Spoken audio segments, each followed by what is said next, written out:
got the word on that 307 tonight, Captain. Oh, that's the mugging on 35th? Yes, sir. Only now it's a homicide. Well, what's the story? We got a pretty good make on 2 probables. Oh, that's a break. Good descriptions? For a change, right down to the color of their eyes. What's with the case here? Just coming to that. Looks like the thing started like a routine mugging. Bruises on the victim's neck and all like that. Wallet missing. What went wrong? The case was chained to the victim's wrist. You know, the way jewelry salesmen do. Yeah? What the lab and photo put together is they tried to shoot the chain off, and the ricochet drill set victim right through the head. Anything interesting in here? Nothing but business papers. Victim was in the import-export business. Nothing but business papers until we checked the lining. Then this. Uh-oh. Looks like we got a federal case here, man.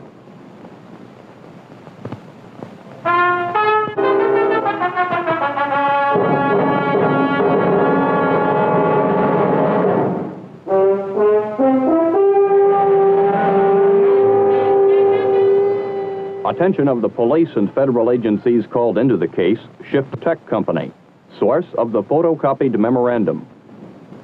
You're absolutely positive, Bob. No carbon. Okay, I'll keep you posted. Good luck at the meeting. Right. Bye. Ray, I'm really stumped. It's utterly fantastic. You checked my file safe yourself. Yes, sir. It hasn't been tampered with in any way, and the original memo's still there. And you and I are the only 2 people in the plant with the combination. That's right, sir. Then how the devil did someone get a chance to take a photograph of the original? That's what I'm trying to figure out, Mr. Silliman. Ray, I'll tell you precisely what happened the day Bob wrote me that memo. He wrote it with his own hand. Now, you heard him on the phone. No copies. He came up here, handed it to me with a wink, and left. I read it, jumped for joy, then put it in the file safe myself, and it's been there ever since. But somewhere along the line, a copy was made.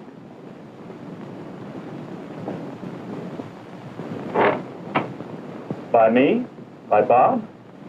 To what purpose? Why make a copy of something that only he and I were aware of? Just doesn't make sense. I sound like a broken record, but the fact remains a photocopy was made. And this thing's beginning to smell of espionage. But that's incredible. Absolutely unbelievable. Incredible? Absolutely unbelievable? Why then the frequent headlines announcing the exposure of this or that spy, sometimes native-born, sometimes a foreigner? What is really incredible is that the public media, magazines, newspapers, broadcasting, reveal 85% of what an enemy might want to know, if the hostile power wants to dig out the information, and the hostile power does, along with a firm determination to get that last 15% too. That part of our defense story not handed out on a silver platter.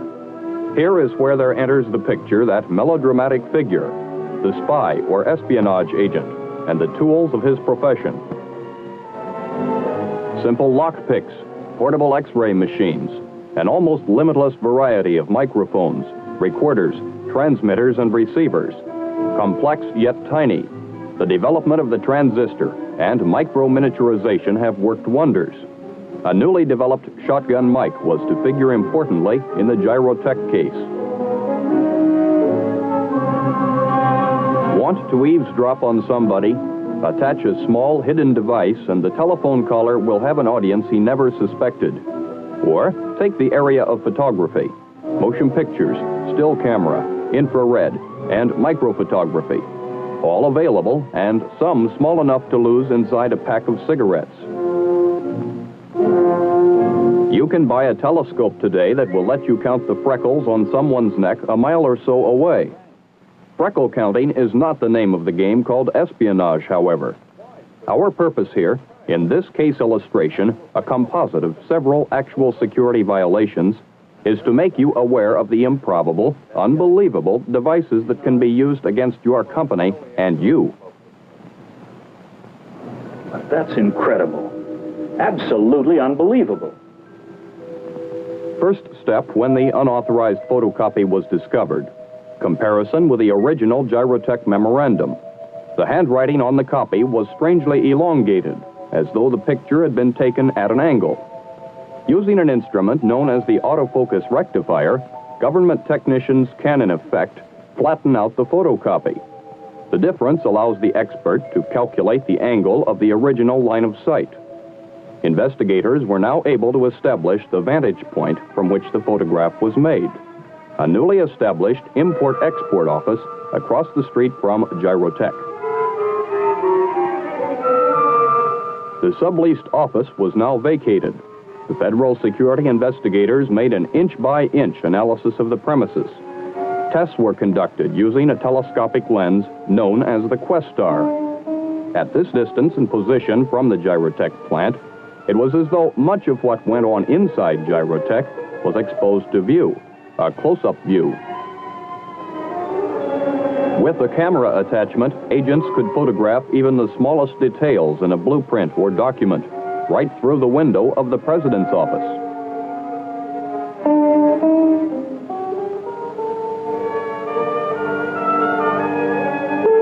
With this to go on, federal investigators now narrowed their search to the previous renters of the office space. The trail led to the uncovering of a spy ring financed by a foreign power.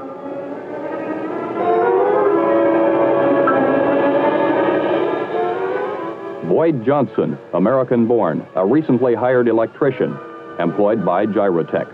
And Mikhail Tarazik, ostensibly a refugee from Hungary, actually of Albanian origin. In the months prior to the discovery of the spy ring, they had not only used telescopic photography, but had managed to compromise the secrets of the Gyrotech company in a number of other ways.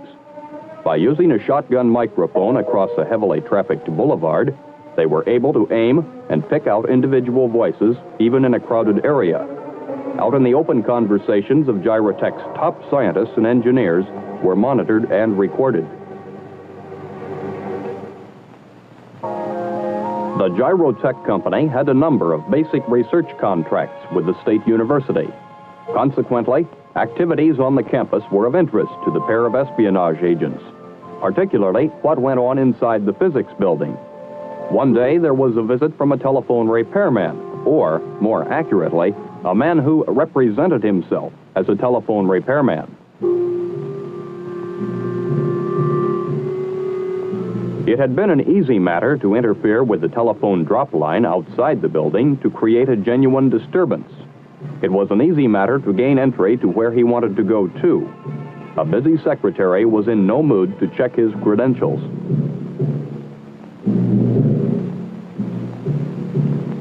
She was delighted to be rid of him so she could get on with her work.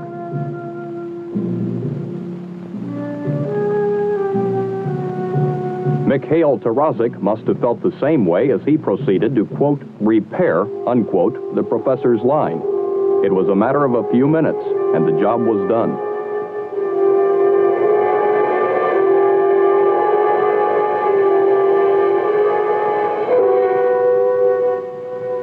Satisfying himself that the secretary was not the curious type, Tarazik quickly turned to his next task, wiring the professor's chair for sound.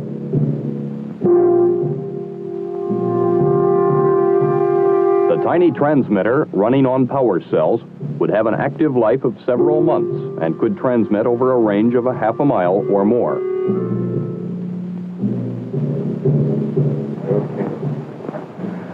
Only another year to your doctorate, Carson. Yes, sir. And now that Dr. Peabody's retired, you'd like to work with me. Very much so, sir. Lasers your specialty, huh? Electron injector lasers, sir. What were you and Peabody using chiefly? Sometimes indium antinomide, mostly gallium arsenide. And what was your biggest problem? The cryogenic factor. If only... Suppose I told you I found a way to lick the problem. No more sub-zero temperatures. We've worked out a method, I believe... And so, the good professor continued to talk of many things, of shoes and ships and sealing wax, of cabbages and kings. and sometimes of masers and lasers too, transmitted to a receiver and voice-activated recorder in the possession of Johnson and Tarazik. As we go along... Early one morning at Gyrotech, where Johnson was employed as the building electrician.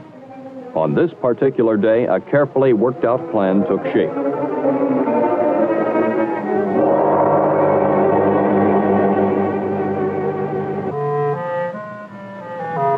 Who better to call about the lighting failure than the building electrician?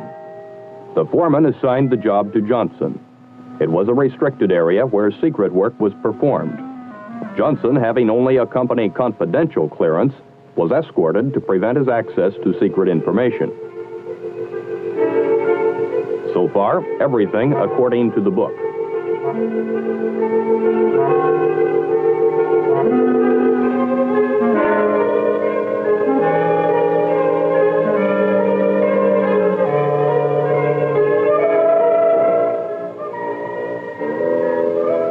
The escort was close at hand. Nearby drafting tables were covered so there would be no violation of security. But for some reason or another, the job did not go as fast as was expected. For every bug or wrinkle uncovered by Johnson, another cropped up.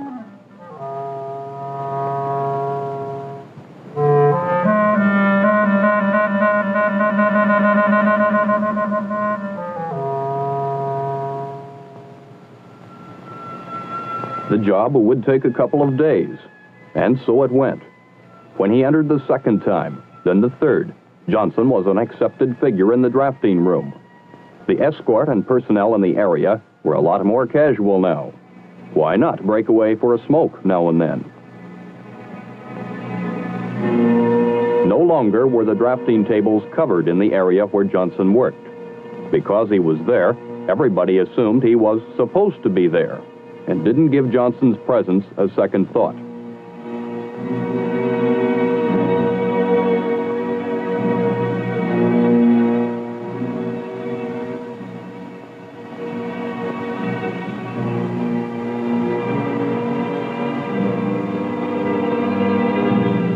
Under hobbies on his job application form, Johnson had listed only one word, fishing, which was quite honest of Mr. Johnson.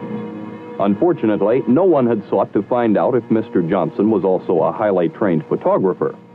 What appeared to be an ordinary screwdriver contained a small camera. Within seconds, he had a photographic record of plans and specifications that had taken months, even years, to develop.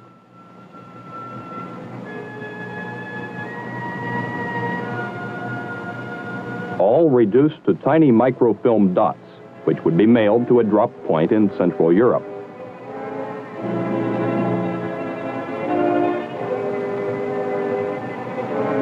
As a journeyman electrician, Johnson was able to accomplish several other jobs, such as using a spike mic and miniature transmitter to record conversations in the adjacent management conference room. One day, a photocopier broke down due to electrical failure. Johnson was summoned. He had the chance to install an automatic miniature camera.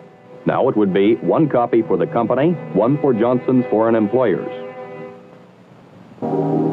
The final assault of Johnson and Tarazik one night. By bypassing the alarm system and picking a lock, they were able to gain access into the plant. Periodically, the guard made his rounds through the premises.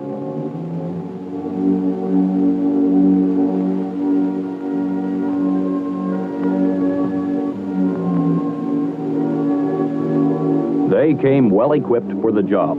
The basic instrument, an X-ray device.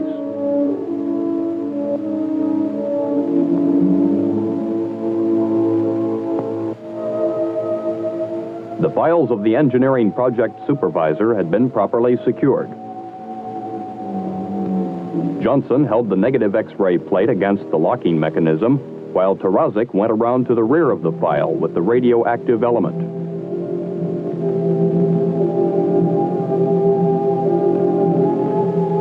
Radioactive impulses transmitted through the cabinet and the locking device would serve to identify the location of the discs within the locking mechanism. It was a quick matter to develop the X-rays. And an expert like Terezik now knew the combination.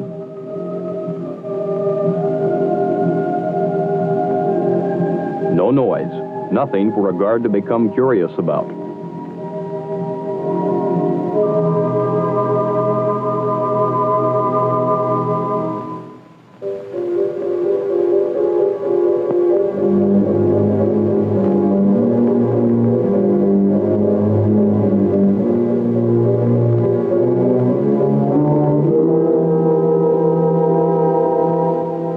Classified files of the engineering project supervisor, carefully replaced by the two men, would make interesting for the intelligence agency of a foreign power. And the next morning, the supervisor would not have a clue that his classified file had been rifled.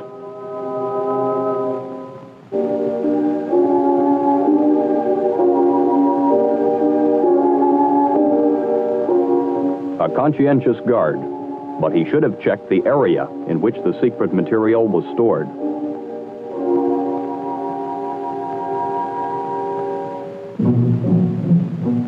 The Gyrotech case history represents a composite picture of security violations within a single plant, but each one of these illustrations is based on fact. The trained professional agents like Johnson and Terezik have many sophisticated tools, against which there is one overriding answer: vigilance, such as using the latest GSA-approved security containers, which protect against the X-ray technique used by Johnson and Terezik. Open your mind to this basic truth: half measures are worse than nothing. Security must be all the way. Half measures allowed Johnson to doctor the photocopying machine.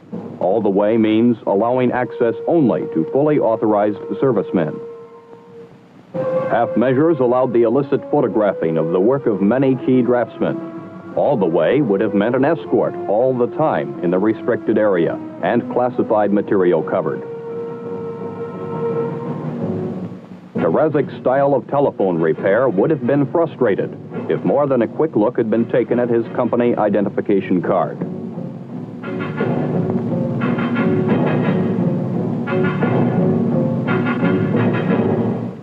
Just being aware of the sensitivity of long-distance microphones, even out of doors, will cut the chances of eavesdroppers greatly.